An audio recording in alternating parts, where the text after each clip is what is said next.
Hi friends, कैसे हो सभी।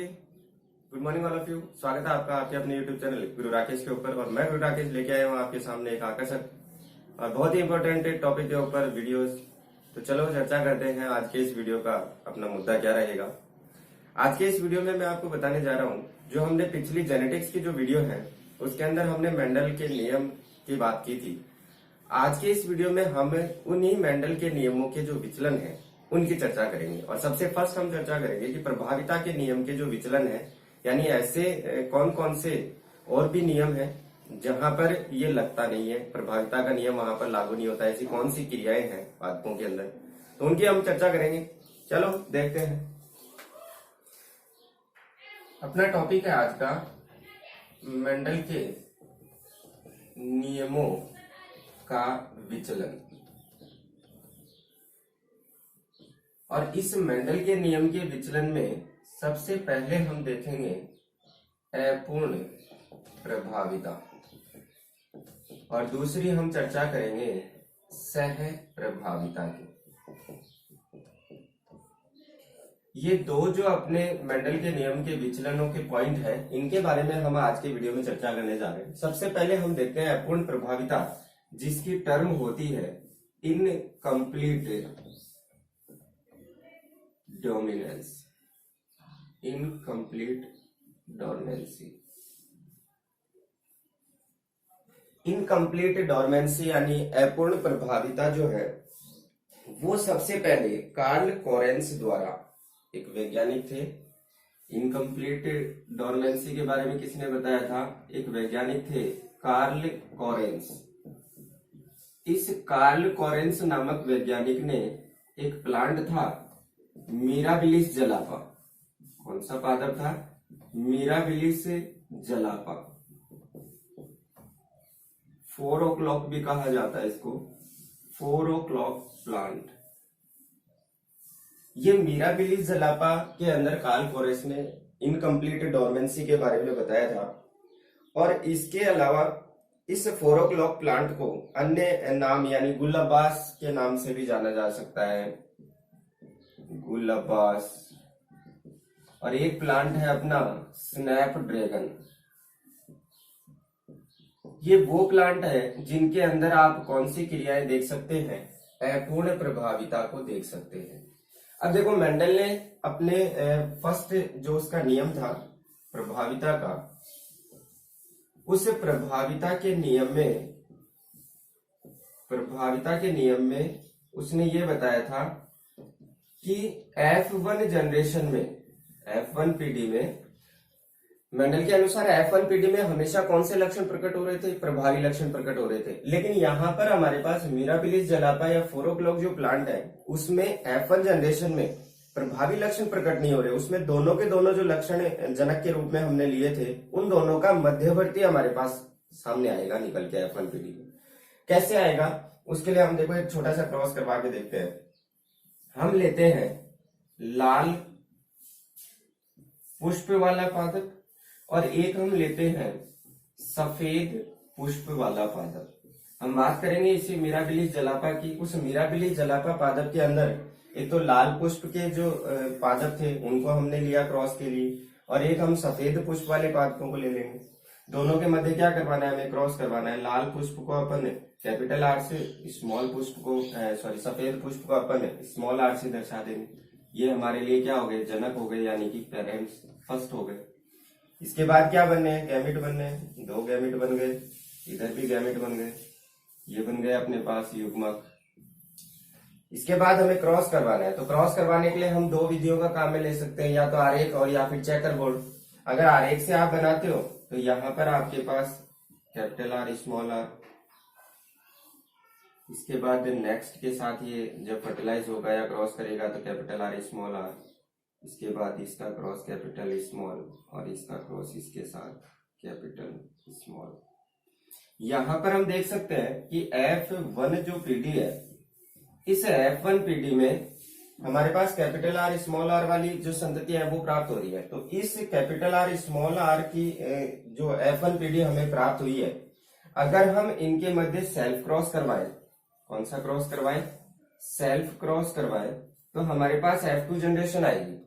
अब उस F2 जनरेशन के लिए हमें दो जनक लेने पड़ेंगे, capital R small R, capital R small R. ये हमारे पास जनक का काम करेंगे कौन सी पीढ़ी के लिए, F2 पीढ़ी के लिए। अब सेम वही प्रोसेस है, पहले तो गैमेट बनाओ, गैमेट बनाने के बाद क्या करना है, क्रॉस करवाना है। क्रॉस करवाने के तरीके दो हैं हमारे पास, या तो आरेखीय विधि से करवाएंगे या फिर जो अपने पास चेकर बोर्ड है उससे करवाएंगे। स्पेशली जो बोर्ड क्लास वाले स्टूडेंट्स हैं वो इस चीज को ध्यान रखें कि अगर आपके पास एग्जाम के अंदर क्वेश्चन आता है और क्वेश्चन में अगर आपको किसी तरीके से डिनोट नहीं कर रखा है कि आपको किस तरीके से बताना है, तो आप अपने हिसाब से किसी भी तरीके से बता सकते हैं। और अगर एग्जाम में ये डिनोट कर रखा है क्वेश्चन में कि चेकर बोर्ड की सहायता से बनाना है, तो ये चीज ध्यान रखें कि F2 जनरेशन में आपको चेकर बोर्ड ही बनाना है, वहां आपको आरेख विधि काम में नहीं लेनी है। कैसे लेनी है वो मैं अभी आपको बता देता हूं। अगर हम इसको आरेख विधि से सॉल्व करें तो हम सबसे पहले आरेख विधि से तो इस प्रकार कर देंगे कि जो प्रत्येक गैमेट हमारे पास था उसका फर्टिलाइजेशन आगे वाले दोनों गैमेटों के साथ करवा देंगे। हमारे पास ये आ गई कौन सी जनरेशन, F2 जनरेशन आ गई। अब इस F2 जनरेशन के अंदर या तो ये तो हो गई अपनी आरेख विधि। अब यहां मैं दूसरी चेकर बोर्ड वाली और बता देता हूं। हमारे पास टोटल पादप कितने प्राप्त होने हैं, 4 पादप प्राप्त होने। 4 पादपों के लिए हम 4 बॉक्स बना देंगे। ये 4 बॉक्स हमने उन प्लांट्सों के लिए बना दिए जो कि गैमेट फर्टिलाइज होने के बाद बनाने। इधर मैंने क्या किया, एक बॉक्स ऐसा बनाया जिसमें मैं मेल और फीमेल दोनों गैमेटों को दर्शाऊंगा। तो ऊपर वाले बॉक्स के अंदर मैंने मेल गैमेट को दर्शा दिया और नीचे की तरफ मैंने फीमेल गैमेट को। गैमेट कौन से बने थे हमारे पास, ये बने थे 2। तो मेल गैमेट यहां दर्शा दो कैपिटल आर स्मॉल आर, और ये फीमेल गैमेट यहां दर्शा दो कैपिटल आर स्मॉल आर। ये चेकर बोर्ड बन गया। इस चेकर बोर्ड में भी प्रोसेस वही है, सिर्फ तरीका थोड़ा सा अलग है। यहाँ आरेख यानी लाइनिंग से हम इसको समझा रहे हैं और यहाँ पर बॉक्स के अंदर हम इसको समझा रहे हैं।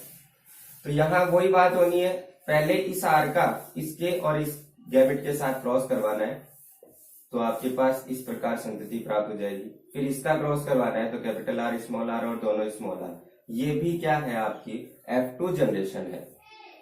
अब है क्या, अब यहाँ पर अपन जीनोटाइप और फिनोटाइप देखें, जीन प्रारूप और लक्षण प्रारूप जब देखेंगे तो मेंडल के नियम के अनुसार क्या आना चाहिए था, जीनोटाइप तो आना चाहिए था 1:2:1 और फिनोटाइप आना चाहिए था 3:1। लेकिन यहाँ हम देख सकते हैं F2 जनरेशन में हमारे पास लक्षण अनुपात कितना आएगा, 1:2:1 और जीन अनुपात भी कितना आएगा, 1:2:1।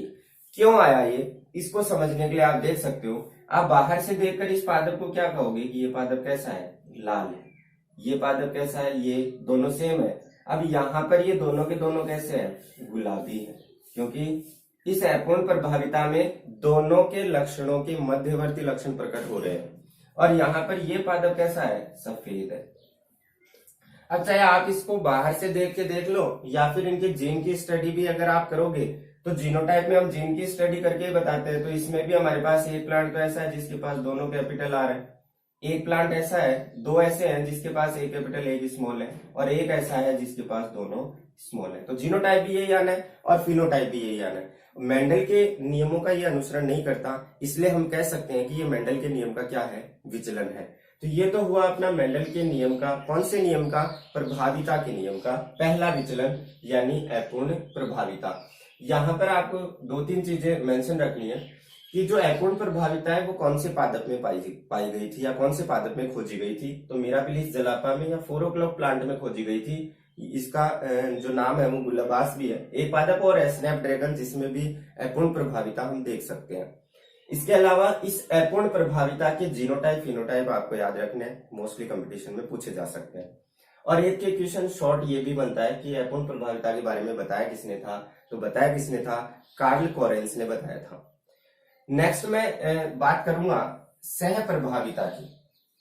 नेक्स्ट जो अपना मेंडल के नियम का विचलन है वो कौन सा है, सह प्रभाविता है।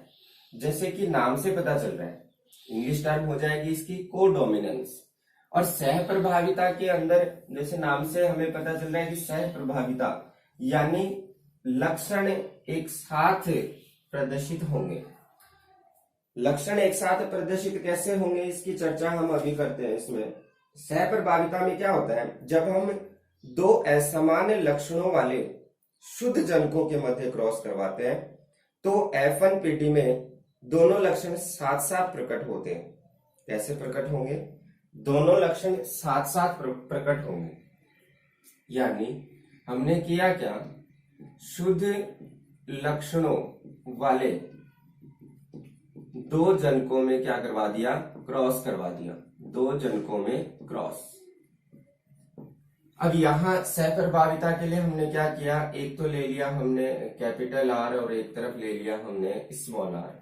यहां पर हम बात करेंगे कि जैसे हमारे पास कोई प्रजाति है, कोई गाय मवेशी है, उसकी त्वचा के बारे में हम देखते हैं। तो हम जब अलग अलग मवेशियों को देखते हैं तो उनकी त्वचा रेड कलर की, सफेद कलर की, या फिर उस रेड और सफेद कलर जो होता है उसके अंदर स्पॉट्स होते हैं अलग अलग कलर के।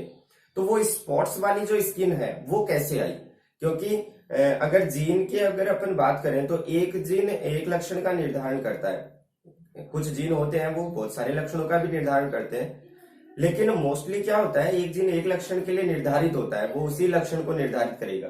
लेकिन यहाँ पर क्या होता है, सहप्रभाविता होती है, वो जीन आपस में मिलकर कुछ लक्षणों का निर्धारण कर देते हैं। यहाँ क्या हुआ, हमने लिया कि लाल त्वचा के लिए हमने युग्म विकल्पी जो थे वो ले लिया, या एलिस जो थे वो कैपिटल आर ले लिए, और यहाँ पर हमने ले लिया सफेद त्वचा वाला कोई मवेशी है जिसको हमने स्मॉल आर से डिनोट कर दिया। यहाँ फिर अपन पहले बनाएंगे इसके गैमेट, कैपिटल आर, और इधर हो जाएंगे स्मॉल आर। ये क्या बन गए, युग्मक बन गए। फिर क्रॉस करवाया, कैपिटल आर स्मॉल आर, इसका भी क्रॉस करवाया, कैपिटल स्मॉल, इसका क्रॉस करवाया, कैपिटल स्मॉल, इसका क्रॉस करवाया, कैपिटल स्मॉल। ये जनरेशन आ गई अपने पास F1PD। यहाँ पर आप देख सकते हो ये कैपिटल, ये स्मॉल, ये कैपिटल, ये स्मॉल। यानी यहाँ पर अगर अपन देखें तो मेंडल के नियम के अनुसार हमारे पास F1PD में प्रभावी लक्षण प्रकट होने चाहिए। इसका मतलब ये सारी की सारी संततियां कैसी होनी चाहिए, लाल त्वचा वाली होनी चाहिए। कैसी होनी चाहिए, लाल त्वचा वाली होनी चाहिए। लेकिन यहाँ पर जब हम इस क्रॉस को कंप्लीट होने के बाद देखते हैं तो यहाँ पर हमारे पास ये जितनी भी संततियां हैं ये सारी की सारी चित्तकबरी होती हैं।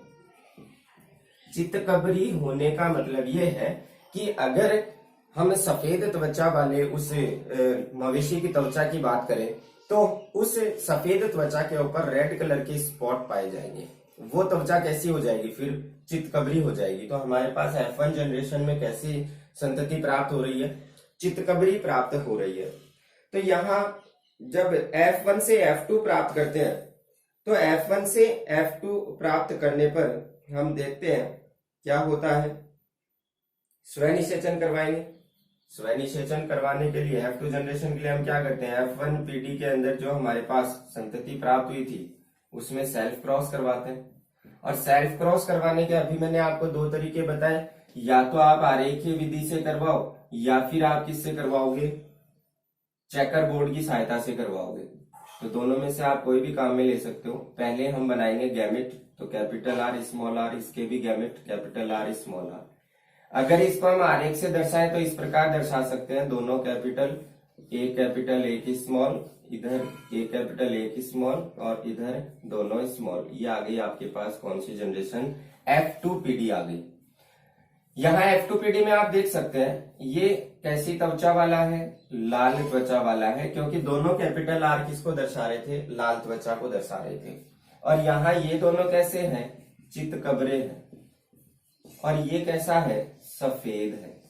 मेंडल के नियम के अनुसार जो जीन प्रारूप और लक्षण प्रारूप है वो आना क्या चाहिए था, वो आना चाहिए था जीन प्रारूप तो 1:2:1 और लक्षण प्रारूप 3:1 आना चाहिए था। लेकिन यहाँ जब अपन देखते हैं तो हमारे पास वो अनुपात प्राप्त नहीं होता, क्योंकि लक्षण प्रारूप की अगर अपन बात करें तो बाहर से देखने पर भी हम ये बता सकते हैं कि वो लाल कलर का है, चितकबरे का या सफेद का।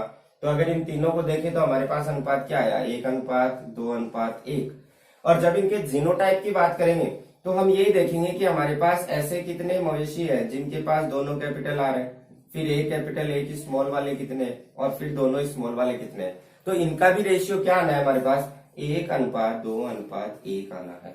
तो यहाँ हम देख सकते हैं कि मेंडल ने जो अपने एक्सपेरिमेंट के अंदर ये बताया था कि F1 जनरेशन में हमेशा प्रभावी लक्षण प्रकट होते हैं, यहाँ पर देखने पर वो मेंडल के नियम लागू नहीं हो रहे, इसलिए हम इनको क्या कह रहे हैं, मेंडल के नियमों का विचलन कह रहे हैं। और ये अपूर्ण प्रभाविता और सहप्रभाविता किसको दर्शा रही है, मेंडल के नियमों को, मेंडल के नियमों का जो विचलन है उसको दर्शा रही है। इनके ऊपर जो क्वेश्चन पूछे जा सकते हैं वो एक तो इनके जीनोटाइप फिनोटाइप के ऊपर पूछे जा सकते हैं। एक ये पूछा जा सकता है कि ये कौन से नियम का विचलन है, तो आपको ध्यान रखना है ये दोनों के दोनों कौन से नियम का विचलन है, प्रभाविता के नियम का विचलन है, प्रभाविता के नियम का विचलन है। तो विद्यार्थियों हमने चर्चा की आज प्रभाविता के नियम जो कि मेंडल के द्वारा दिए गए थे, उनके विचलन कौन कौन से हैं।